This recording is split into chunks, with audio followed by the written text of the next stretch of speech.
So who's Priya?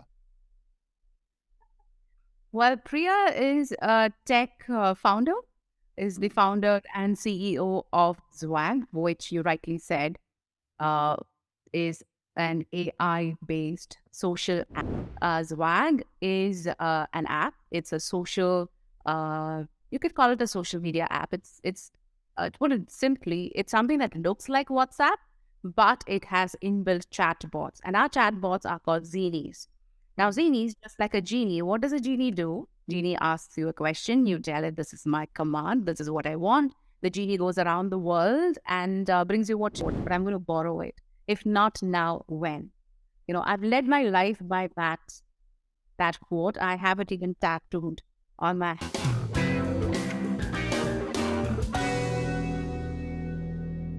Hello, ladies and gentlemen. Today I have Priya Nair, the founder of Zwag. What's Zwag? Let's see. What else is like? She's the author, #1 bestseller of Formula G. This is a new book. We'll talk about it soon. She talks about Gen Z and startup stories and leadership thoughts, and she's a women entrepreneur. Hello, Priya. How are you? Hi, Daniel. I'm good. How are you? All good. And nice to have you here. And the first question, as always, is like I ask my guest to present herself. So, who's Priya? Well, Priya is a tech founder, is the founder and CEO of Zwag, which you rightly said uh, is an AI-based social app. Hmm. And I have been in the UAE for 18 years now. I have two kids. I live in Abu Dhabi. And I am an author of an Amazon bestseller called Formula G. I've been mentoring pre-startups, not startups exactly, but pre-startups for some time. And I'm so excited about the launch of my startup, Zwag, and the beautiful, funny, quirky, cute zinies. I'll tell you all about it soon. Haha, yeah, exactly. What is it, Swag? What is Swag about? So Zwag, as you can, figure out, is a play on the word swag, SWAG. So it's got a lot of swag. Uh, because we named it because initially our target audience were the Gen Zers and young millennials. Even now, they are the primary focus of whatever we do. But we have expanded our target market to anyone that's living in the UAE. So basically, Zwag is an app. It's a social, you could call it a social media app. It's to put it simply, it's something that looks like WhatsApp, but it has inbuilt chatbots, and our chatbots are called Zenies. Now, Genie is just like a genie. What does a genie do? Genie asks you a question. You tell it, this is my command. This is what I want. The genie goes around the world and brings you what you want, right? Exactly like that. A genie would ask you, what do you want? What do you could ask the genie, what do you, what to eat? When's the best restaurant that I can get sushi? What should I wear It's for like my brand I'm wedding? talking to Bixby on Samsung, right? Something like that. Sort of. So we do have conversational AIs and virtual No, assistants no, and no. chat Yeah. on individual sites, right? Hmm. You have them on individual sites. Now, think of it. You can only access or talk to those chatbots when you are on that particular site. So, for example, you're shopping on Amazon or any other site. So, you will have to chat with whatever chatbot is there on that. Imagine a virtual assistant. Imagine a genie that's there to answer all your questions like this. Not just to shop on a particular site, but whatever is available. Think of Google in a WhatsApp kind of a thing. But now I'm very cautious when I say that because people think that it's just like Chat GPT, right? Hmm. That Hmm. it will help you write your essays, write your social media content. We ask it's like a magic wand. But no, our niche for Zwag and the Zenies is that think of it like Chat GPT for e-commerce, for shopping, to find a movie, to find a restaurant, to find what courses should I do, what universities are available for jobs and things like that. So basically, that's what Zwag is about. Think of it like Chat GPT, but for shopping to help you with shopping. As I say, from grocery to Gucci, you can ask the Zini to help you shop anything. And, and why Gen Z? Gen Z are the age between Yeah. So the 18. young, no, so the youngest of the Gen Z is around 12. But that's the borderline. Hmm. Border is very ambiguous. So there is about 10 to 12, the starting age, and then up to 24 or 25. So Yeah. that is your Gen Z population. Anybody younger than that are your Gen Alpha. And anybody older than 25, 26 are your young millennials. And then there are the older millennials that are probably now around 40, 41 years of age. Hmm. So we started, I targeted, I thought of, I wanted to build something for Gen Zers. Two reasons. One, definitely was that because I was I was mentoring pre-startups, and I got a lot of university students asking questions like, should we drop out of school? Should we complete, because other people have done that? Should we complete our studies and start something, or without completing our studies, can we drop out and start something successfully and things like that?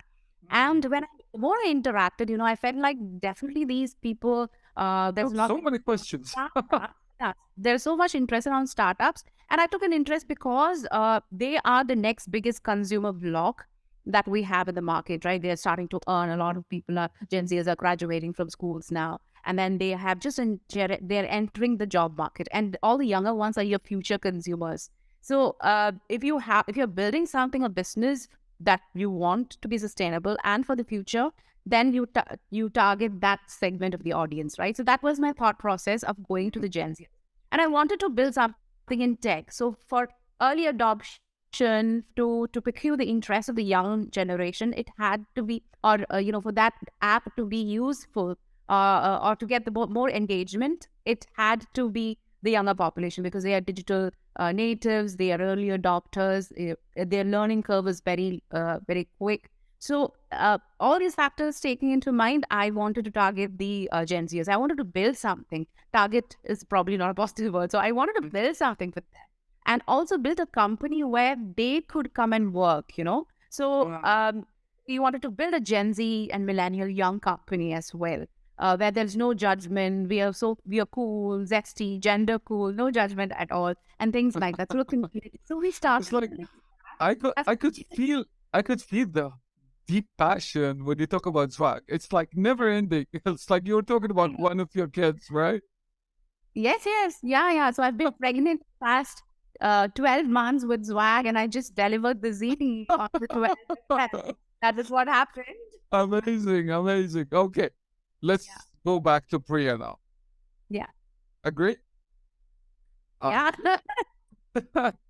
your journey from technical writer into Yeah. India, launching your own AI-enabled Zwag is truly inspiring.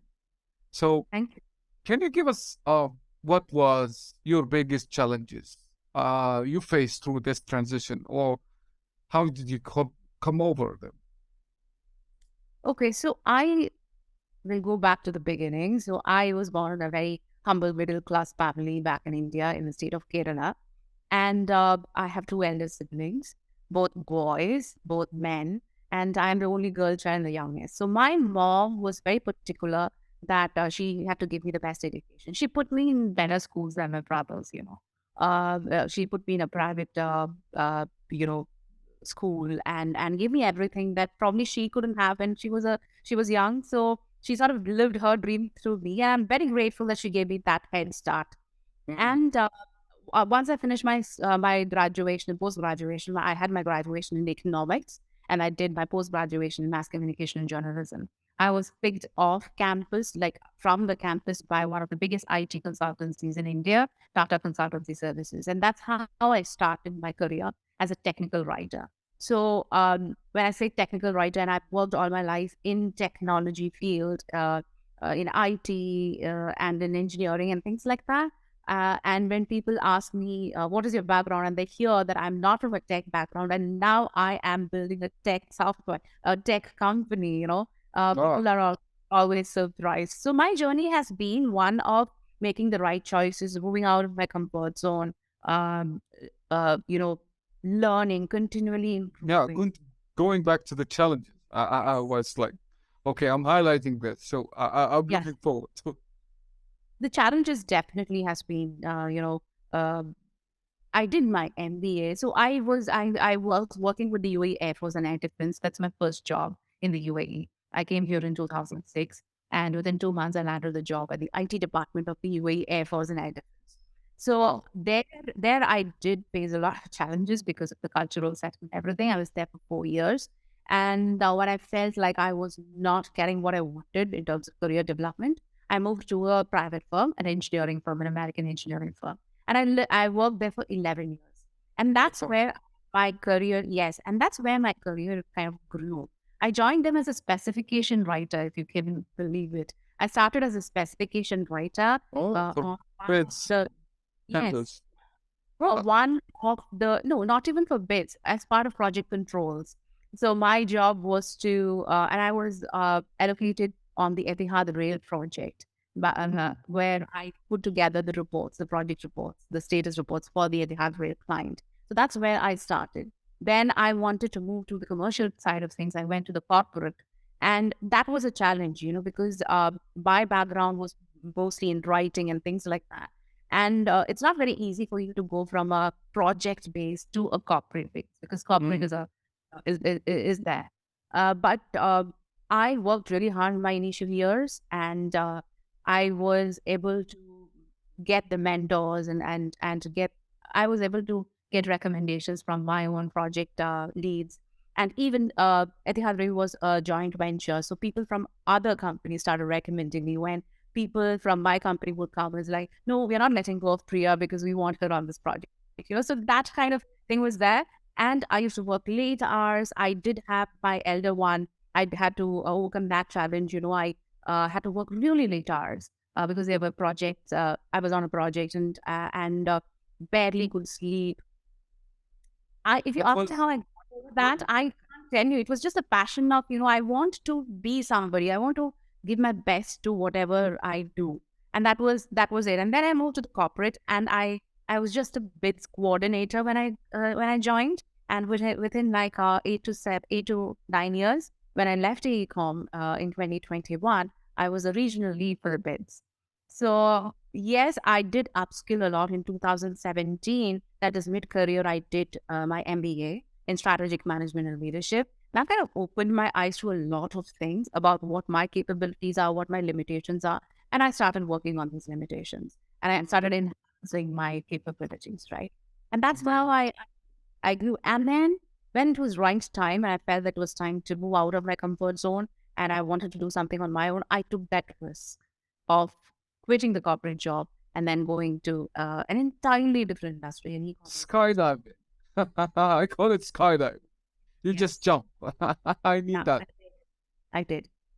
And then you are known as a mentor for few startups and youngsters. Like you have helped many aspiring entrepreneurs turn into their ideas into reality, right?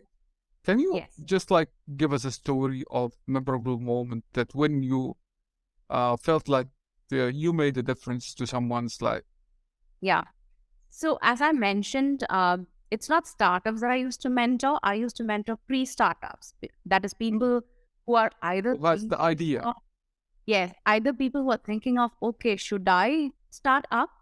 Or I have an idea, I have number of ideas, which one should I pick? So it's basically, vision engineering.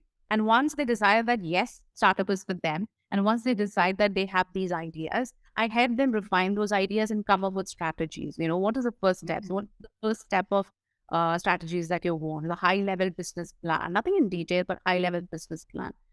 To how to kind of do your research, to do your product evaluate your product and idea and things like that. So very early stage and that's why I used to call it pre-startup mentoring.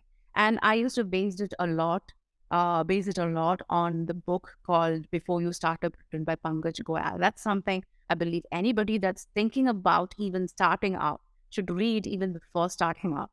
The book itself is called Before You Start. So a lot of what I used to train was based on that.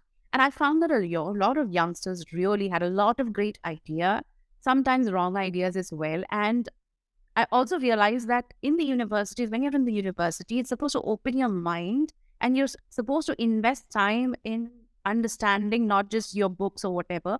You should kind of read everything, go to the library. You have Google and things like that. So just read up as much as you can and things like that. And I realized that a lot of students don't do that. They're so caught up in the moment. Give us the story. Do you remember one? Yeah, so people come up with certain ideas specifically, which they think is groundbreaking, but it's not. It's probably been there for years, But these kids don't know because they are so closeted. They are thinking so little, and they're so caught up in the moment. They think of, okay, this is troubling me, so let me see. Let me build an idea around it instead of actually doing the research and thinking about, okay, do I have to reinvent the wheel? Is there something that is existing? So I'm surprised that a lot of universities don't really teach them the process of research and instead of just jumping on the idea and becoming all excited about that. And so that's something I really, really tell people that do your research. That research part is very important. Don't invest too much. Forget about money investment, but don't invest too much emotionally that you can't even see when somebody's telling you that, okay, something like this exists. Maybe you can think something else, and they're too invested into that idea that they just can't let go. So I think so. The ambition is bigger than what's reality. Yeah, so that's where the wisdom comes in, right? That's where you need a mentor who has been there and done that, who's been in the industry and seen things. And the moment that they start talking, you would be like, hey, wait a moment, I've seen this somewhere. This exists. But now if you're so invested in this idea, tell me how you are different from what exists in the market. So me as a mentor, I'm able to ask these questions, right? And that's where I've added a lot of value. People have come up with some idea, and when I speak to them, they either refine their idea or completely pivot to a even better idea. So that's where a lot of my value add has been. Nice. There's one stage in your life was like writing a book. Writing a book is no small feat, It's like, can you tell us about particularly challenging moment or setback you faced during the writing, and how you overcome it, and what inspired you to keep going? And writing a book is not easy. You have to impress. You have to put something there that is, maybe attracts a lot of people. Just like, why should I buy this book? Yes. So the book is called Formula G. G stands for growth. Formula G, how to scale your startup to a growth machine. So that's what. Okay. And it's available on Amazon if you want to take a look. There's an ebook and everything that you can download. Now, I didn't write the book alone. I had my co-authors, two co-authors, who collectively have more than 40 years of experience, and I've plugged in my 16 to 17 years of experience. So in that book, you can collectively kind of see close to 60 years of experience of the three of us. Me coming from a startup point of view, what they need, what is the startup mentality, what are the founders thinking, and them, my co-authors, Maz and Ajay, coming in from a perspective of being there and done that. They have built $1 million companies, and them coming from a perspective of what is missing and how they built in the Middle Eastern context. You have books from Apple and Google, how they built that and things like that, but very little about the companies that were built here in the UAE, in the Middle East, right? So we wanted to write from that. We wanted to write something from that perspective. So these people, my co-authors, were also kind of my mentors at some time, and we used to have these conversations. And I used to plug in what the students are looking for, what the entrepreneurs are looking for, and things like that. And then we said, okay, let's write a book that can be a bridge between the university and the industry, right? You finish your MBA, you learn a lot of theories, and then there is this whole world of the industry out there. We need a bridge, to kind of initiate them to that journey and take them to the industry. Taking care of youngsters is a long time, and even in every activity you're doing, it's amazing. Yeah. So I don't think I've done any random stuff in my life, and everything is planned or just falls in place. And that's how Formula G was born. And we kept it very simple, thinking that our audience would be the younger ones, that are just out of the university, getting into a world of employment and startups and things like that. So it's basically philosophies and mindsets, also a few tools as well as tips and who has done this before and how did they do it. Those kind of stories have been woven in as well. So that's Formula G. And in terms of challenges, definitely it was a long process.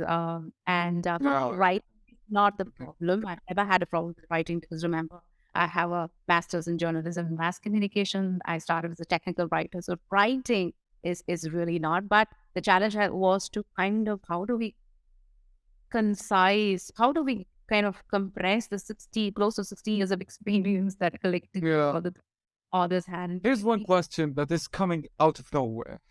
Yeah. You were talking about your accomplishment, your achievement, and your step by step going up. Are you happy? Oh, that is a very deep question. I try to be happy in the moment. And for me, enjoying what I do is very important. So at any point in time, I feel bad.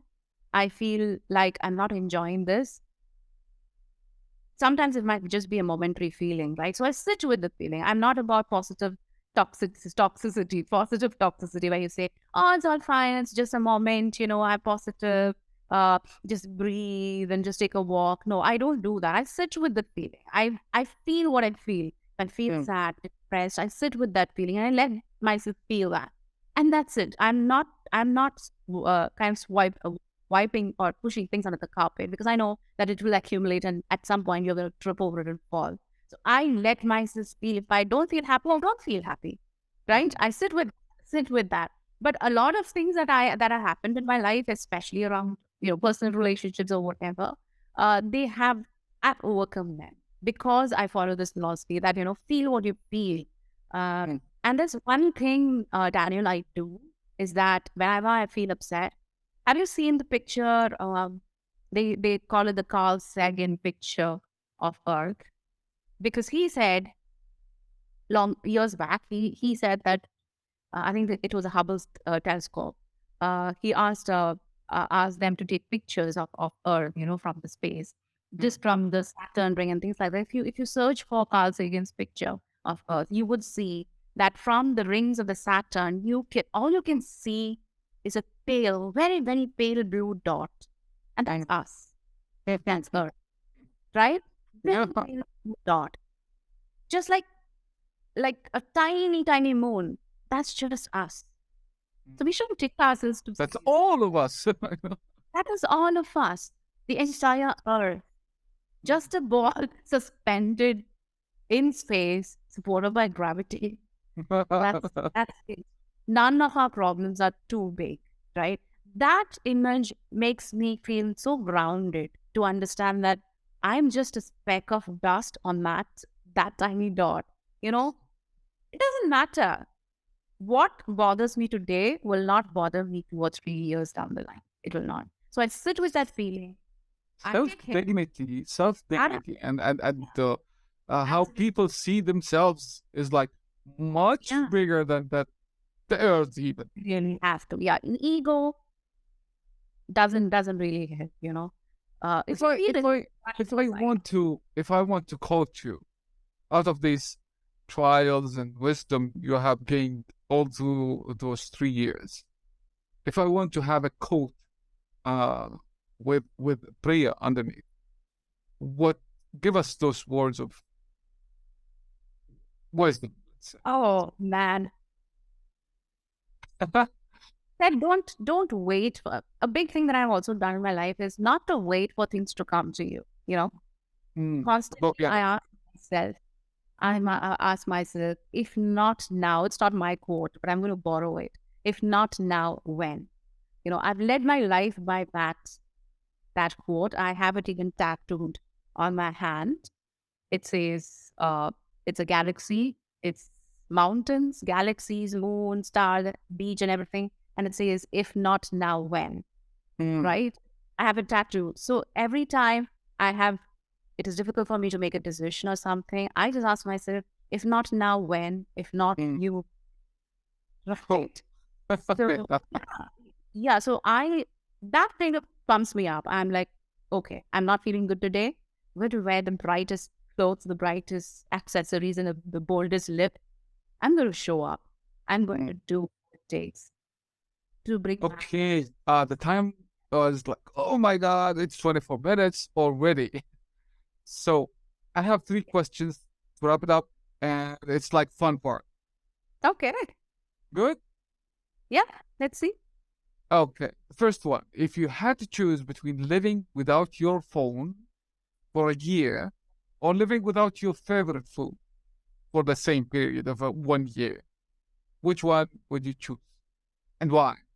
Living without phone. Food, I cannot let go, Daniel. I'm a foodie.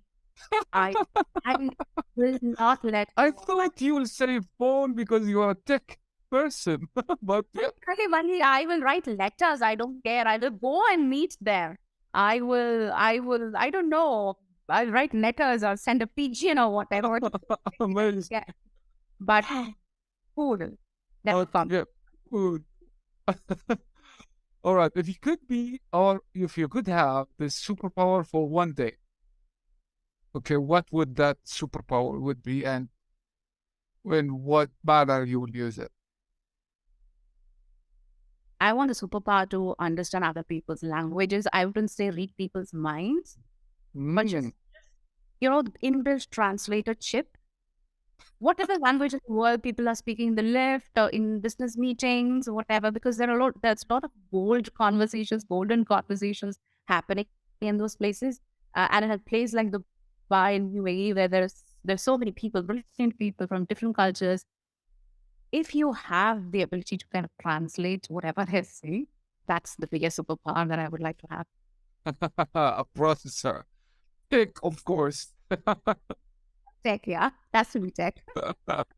Okay, one last one. Yes. Can you name one habit you would like to gain or get rid of 2023? Gain definitely would be habit would be to be consistent. I'm not as consistent as I should be, so keep up that consistency. Sometimes I'm really good, sometimes I'm kind of low energy. So consistency is something that I want to keep going. A habit that I want to get rid of is this is going to be sound funny. I eat a lot of ice, Dan. I eat a lot of ice. Ice? Kind of, yeah. So it's kind of an obsession. Apparently, it's something related to some deficiency, but I read up a lot on it, but I'm not yet ready to let go of it. It's not ice cream, it's ice Wow. cubes. Wow. Yeah, really would like to get rid of that habit. But yeah, it's what it is. I'm not perfect. Amazing, funny, and very down to earth, very tech person, and she's like a dreamer. Priya, thank you very much for being here with me here in Monday Talks. That was very, very nice session we had today. Thank you so much, Janet, for having me and Zwag. Zwag, you too. All right. Nice to meet you, Zwag. Zini says hi, Daniel.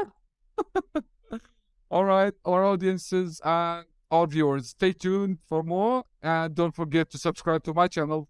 See you soon.